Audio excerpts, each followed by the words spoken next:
Olá pessoal, tudo bem? Eu sou o professor Kleber Paganelli, aqui do curso Rico Domingues, e venho aqui trazer uma dica de direito constitucional para você que está se preparando, seja em concursos para tribunais, em especial para tribunais e de justiça inclusive, que tem a ver com o poder judiciário.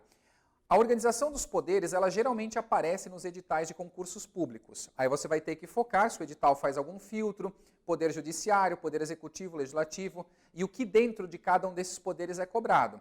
Ou então o edital muitas vezes traz lá apenas organização dos poderes. O que implica dizer que, por cautela, você vai ter que estudar tudo sobre todos os poderes, e infelizmente às vezes acontece. A dica é em relação ao poder judiciário na Constituição. Um intervalo de artigos que é sempre interessante que vocês estudem é do artigo 92 ao 100 da Constituição. É aquilo que a gente poderia chamar de disposições gerais do Poder Judiciário. Vem aqui comigo e observa, por exemplo, o que diz o artigo 92 da Constituição. Ele diz, são órgãos do Poder Judiciário, e elenca esses órgãos. O inciso 1º, naturalmente, traz o órgão de cúpula, o órgão máximo do Judiciário, que é o Supremo Tribunal Federal. Depois do inciso 1º, normalmente, numa conta rápida, a gente avançaria para o inciso 2, não é isso? Pois é, só que percebam que nós temos aqui, depois do inciso 1, inciso 1A. Ou seja, foi um dispositivo inserido no texto constitucional após a edição do texto originário lá em 88. Nós temos aqui a figura do Conselho Nacional de Justiça. Vejam, inserido pela emenda 45 de 2004. Conselho Nacional de Justiça, o famoso CNJ. E aí depois temos o STJ, o Superior Tribunal de Justiça, inciso 3, ou melhor, 2. E aí normalmente viria o 3, não é isso? Novamente temos aqui aquela ideia de que foi inserido algo, inciso 2A. O inciso 2A inseriu o Tribunal Superior do Trabalho, expressamente a emenda 92 de 2016, bem recente. E aí segue tribunais regionais federais e juízes federais, tribunais e juízes do trabalho.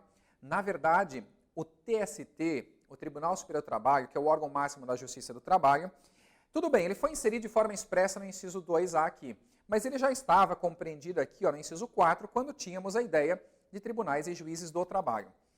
Depois, tribunais e juízes eleitorais, tribunais e juízes militares e, por fim, tribunais e juízes dos estados, do DF e territórios. Aqui, portanto, nós temos os TJs. E aí esse artigo tem 2 parágrafos, que vai dizer que o Supremo Tribunal Federal, os tribunais superiores e o CNJ, eles têm sede onde? Na capital federal, ou seja, Brasília. Isso é uma situação. Uma segunda situação, parágrafo 2º, o Supremo e os tribunais superiores, eles têm jurisdição em todo o território nacional. Cuidado para não juntar isso na hora de estudar. E as provas fazem isso.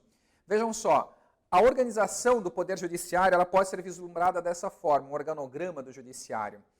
Aqui está faltando um órgão. Esse órgão que está faltando é o CNJ. E eu destaquei ele aqui, eu separei justamente para chamar a atenção que o CNJ, apesar de ser um órgão do Poder Judiciário, ele não exerce a função típica do judiciário, que é a jurisdicional, que é a julgar controvérsias, julgar processos judiciais. A função dele é eminentemente administrativa. É o controle da atuação administrativa e financeira dos órgãos do Poder Judiciário e também quanto aos deveres funcionais dos juízes. Artigo 103, B de bola, parágrafo 3º da Constituição. Portanto, o CNJ é órgão do Poder Judiciário? Sim. Exerce a função típica do Judiciário? Não. Então vejam, os 2 parágrafos do artigo 92 fica melhor visualizar aqui. O Supremo, os tribunais superiores, que são esses 4, e o CNJ, eles têm sede onde? Na capital federal, ou seja, Brasília. E aí, de novo, parágrafo 2º do artigo 92, o STF e os tribunais superiores têm jurisdição em todo o território nacional.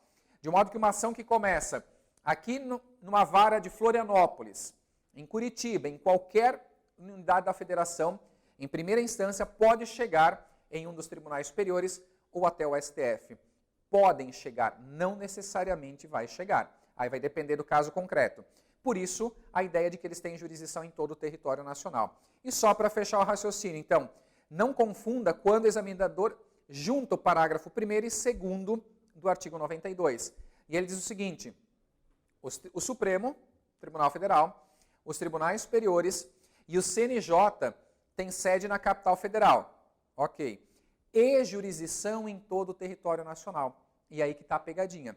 Porque quando ele diz jurisdição em todo o território nacional e ali no meio estava o CNJ, aí torna a questão errada. Por quê? Porque o CNJ não exerce jurisdição. Então fica atento nessa pegadinha. Bom, eu vou ficar por aqui. Fiquem atentos que nós vamos trazer mais dicas aqui de direito constitucional, claro, no Poder Judiciário e também em outros temas. Abraços, bons estudos e até a próxima.